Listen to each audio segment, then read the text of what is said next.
2 years ago, my grandfather offered me a job at the cattle company he works for.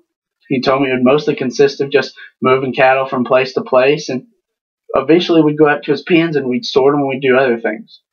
Well, after a while, I made some buddies out there, and we'd have a little competition to see who was better at what. Well, 2 or 3 weeks went by, and I'll admit I got kind of cocky. The guys I worked with, they noticed this, and they all hatched a little plan to set me straight.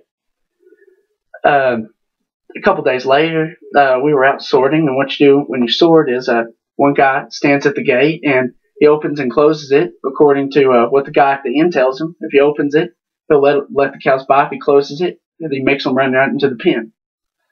Well, I was chosen to be the gate guy this time. It had been a long day, and this was the last group of cattle, and I closed my eyes and I set my head down on the gate for a few seconds. Well, all of a sudden I heard this loud boom, and I looked up, and all the cows at the end of the alley were running straight towards me. Well, I freaked out. I took off running for the nearest open pen. I kept running, but I could hear the thump of the stampede running behind me.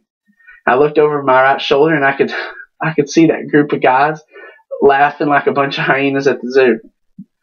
Well, I saw the highest bar on the fence at the end of the pen, and I grabbed it and I threw myself over. I felt like a bag of rocks. I hit the hard, unforgiving ground on the other side head first. I turned around and looked back, and the stampede of cows did not chase me. They had stopped at the closed gate that I was resting on. I sat there and just drowned in my embarrassment. Well, the moral of this story is too much confidence can hurt. Literally.